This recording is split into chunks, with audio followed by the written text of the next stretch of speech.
A relatively low volume day, Carol Massar. Yeah. We had a strong rally going, but we should point out some significant selling pressure here as we get towards those closing bells. Yeah, we were just noting as we were coming over to you guys, right, seeing some selling here into the close. You look at the charts and it's really kind of a rollover, if you will. You look at the VIX, though, it's something that has been up more than a point, down more than a point. Right now we're down about half a point. So the VIX, too, having a very volatile day. I think the investors are just a little kind of worried about what comes next, maybe. Yeah, you see it on the chart right there. In fact, the S&P 500 moving between gains and losses about half a dozen times today, really searching for direction until about 1:30. That's when it was solidly in the green just until the last couple of minutes. Don't know exactly what happened, but seeing some selling into the close. It definitely feels like we're meandering a bit, and the fact that there hasn't been a whole lot of real hard economic data this week might contribute to that. I mean, we also had a week in which we had the 20-year bond auction really have an impact on sentiment yesterday. The 10-year TIPS auction was today. What does it say that when we're so keyed into every single bond auction? It means people are looking for any kind of indication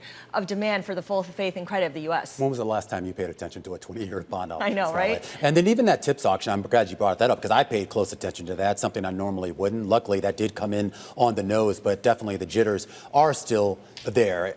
As we get the closing bells here in New York City, we do just want to reiterate here, the S&P 500 at one point was up about 0.6% on the day, but it looks like it's going to close out in the red.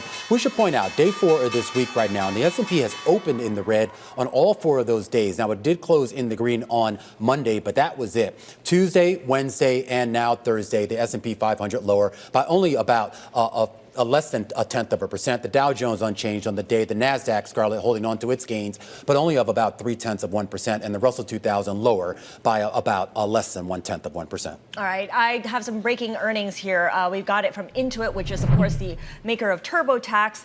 The software company reporting third quarter adjusted EPS of $1.65, handily beating the consensus estimate of under $11. It also has raised its full year guidance as well. Now looking for a full year revenue of $18.72 billion to $18.76 billion. Previously, it had anticipated only as much as $18.35 billion. It sees full year adjusted operating income of up to $7.56 billion. Previously, I should say the consensus estimate is $7.32 billion. So you're looking at a boost here in the outlook, which is always encouraging for investors. And we should note, by the way, that the third quarter is the biggest quarter of the year for Intuit because it wraps in April 15th, tax day, when people buy TurboTax. Yes, indeed. It makes a lot of sense. Hey, some more earnings coming. Ross Stores just crossing the Bloomberg terminal.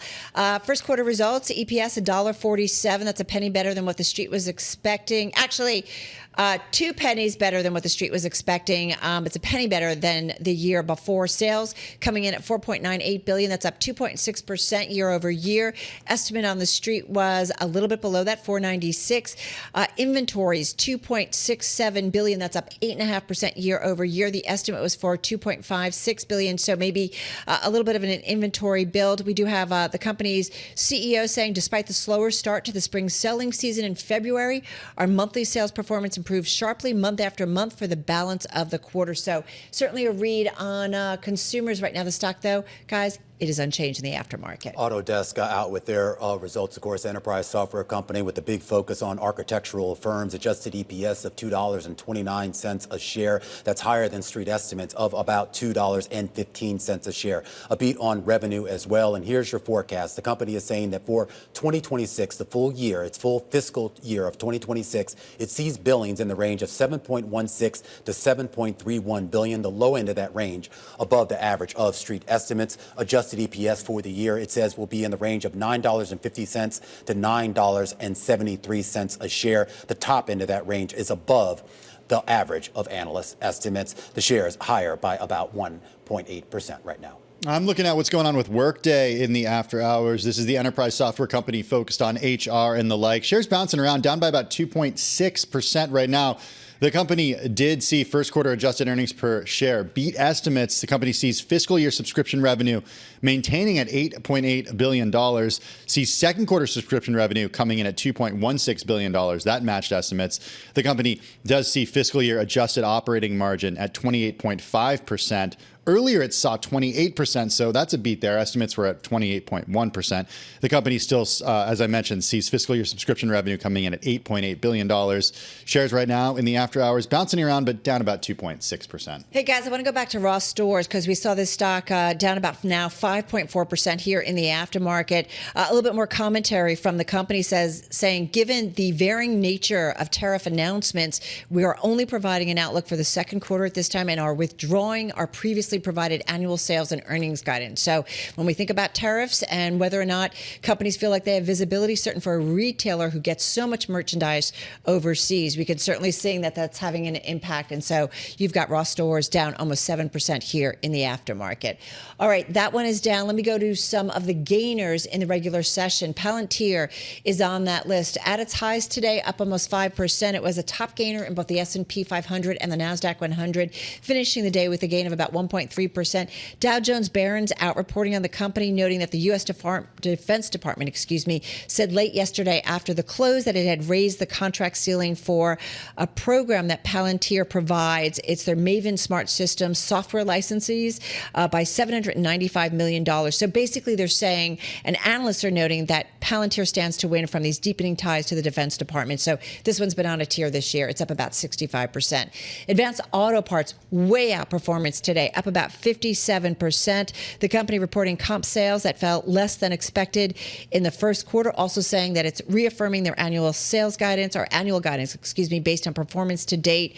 The guidance assuming current tariffs remain in place for the remainder of 2025, but really some outperformance there. And Urban Outfitter, also up about 23%, so a big move to the upside. The company reported net sales for the first quarter that beat the average analyst estimates, and analysts noting the strength in its namesake UO brand and are positive about the retailer's margin expansion. Stock now up more than 30% year to date. Scarlett, over to you. All right, we have Deckers reporting results. This is the company behind Uggs and Teva sandals. They're withdrawing their full year guidance, or I should say not providing full year guidance for fiscal year 2026 because of the macroeconomic uncertainty related to evolving global trade policy. So you see that stock down about 7% in after hours trading. As for the quarter that was, for the fourth quarter, they reported net sales of $1.02 billion, just slightly higher than what analysts were looking for, which was $1 billion. And the EPS for the fourth quarter was $1 a share. But once again, that's backwards looking. Deckers is not providing a guidance outlook for this full year, but it does say it's capable of returning value to shareholders. Talks about the $1.9 billion of cash on hand, sustainable cash flow generation, and the increased buyback program, which now totals $2.5 billion. All right, more retail news coming from Deckers. Shares down about 10% in the after hours. Other retailers moving today. Williams-Sonoma shares falling 4.5%. Shares were down as much as 12% earlier in the session. Wall Street questioned the company's reaffirming full year net revenue guidance given its significant first quarter beat. Once again, shares down by 4.5% today. Also, I'm looking at the Invesco Solar ETF. Solar stocks did so poorly today that I had to look at the entire ETF. We saw a lot of names move lower in the double digits. As a whole, though, this ETF fell about 7.5%. It tracks the MAC Global Solar Energy Index. The biggest holdings include First Solar, Enphase Energy, and Sunrun. Stocks fell as U.S. House Republicans' new version of the tax and spending bill accelerates the end of incentives for clean energy production. Taking a look at what actually fell in there: Sunrun down 37%, Solar Edge Technologies down 25%, Enphase Energy down 19.6% today. And finally, for the sports fans out there, Manchester United down 8.6% today. It's after we got some news about, well, just how they did, Romaine. Yeah, they didn't do well. That's not good. Which always seemed odd to me. You lose and, somehow your stock goes down. Let's go take a quick look at yield. And these numbers really don't tell the whole story. Right now, you're looking at a 30-year yield moving lower on the day by about 4 basis points. But all the action was early this morning here, where we saw yields spike about 6 basis points on the long end of the curve to 5.15 on that 30-year. And that is where most of the action was. I thought Greg Peters over at PGIM Fixed Income really put it well here. There's really two bond markets out there right now. You have all the crowding going on right now in the short end of the curve, and on the long end, it's anybody's guess, because right now the tail is wagging the dog out of Washington right now with those budget bills and what it may add potentially to the deficit. Yep, we're all focused on Washington, no doubt about it. All right, that's a wrap. Our cross-platform coverage, radio, TV, YouTube, Bloomberg Originals. Alex is heading out. Scarlet and Romaine finishing up there on television. Tim and I coming back to Bloomberg Business Week Daily right here on radio. Guys, we will see you again, same time, same place tomorrow.